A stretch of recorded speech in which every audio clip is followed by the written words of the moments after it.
Coach Weaver here again, helping you become a better leader. Today we're continuing on with the Best Practice series, and today we are on number 3, Best Practice number 3. This is an acronym that I learned while serving as a NCO in the military. The military is well known for its meticulous planning of all kinds of missions, and every possible detail is planned out.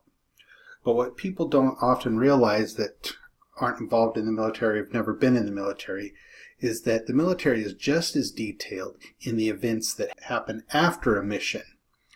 And this is what's called an AAR, or an after-action review. So, for example, we would plan maneuvers in detail. Spend a lot of time planning, days, weeks sometimes, depending on how complicated the maneuver was, or what kind of mission we were performing. And then we would go out and perform it and practice it.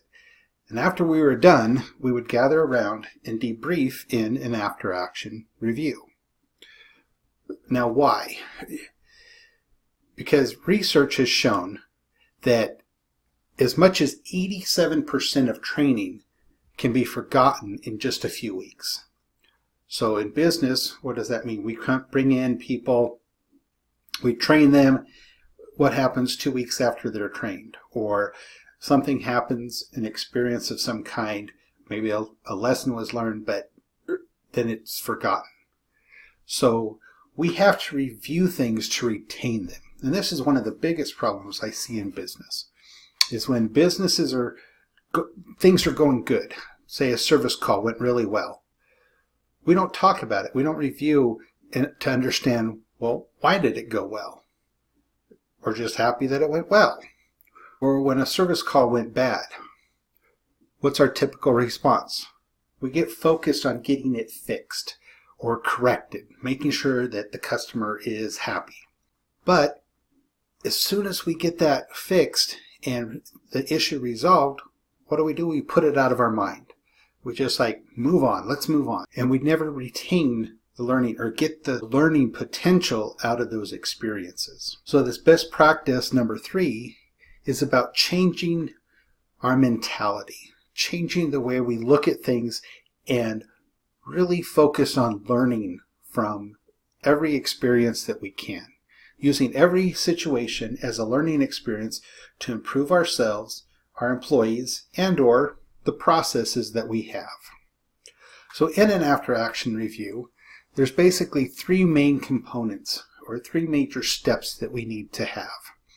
One is we first have to review the events. Ask the question, what was the situation? What happened? Could be good, could be bad, but what happened? Let's review the facts. Next, we have to force ourselves to do some reflection.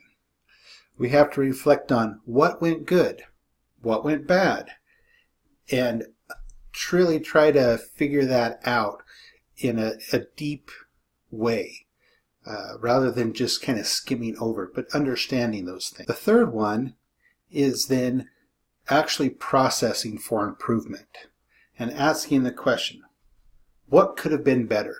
Even if it was a good service call, what could have been better? How could it have been better? How could it have been more efficient? How could maybe the paperwork have been better? Whatever it might be. Obviously, if something went wrong, how could it have been avoided? How could it have been better?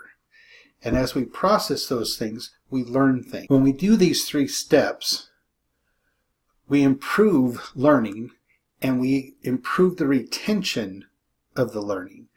And it leads to greater improvement of employees and the processes. Now, I know I've had many clients, as I've talked to them about this, say something like, okay, this is just one more thing I have to do. I already have plenty to do.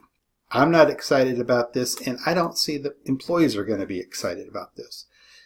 And one of the things is they think that it's got to take a lot of time, when really it doesn't. Let me tell you a little story. I have a client, Anthony, that has a blinds company. Their business is installing window blinds for customers. And so he said the same thing, but he agreed to implement this into his business. And so as we talked, we set it up where When he hired a new installer, they went through a brief training, shadowing another employee, and then they were sent out on their own.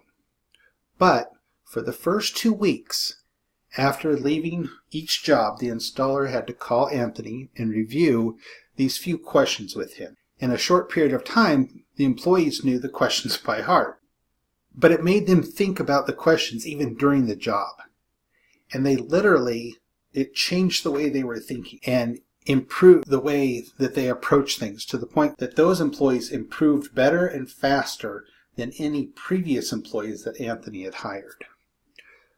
Also important for me, I won Anthony over to the point that he was willing to look at this and implement this same process in other areas of his business, whether it was appointment settings or the billing process and how they went through that, so that he could improve those areas as well.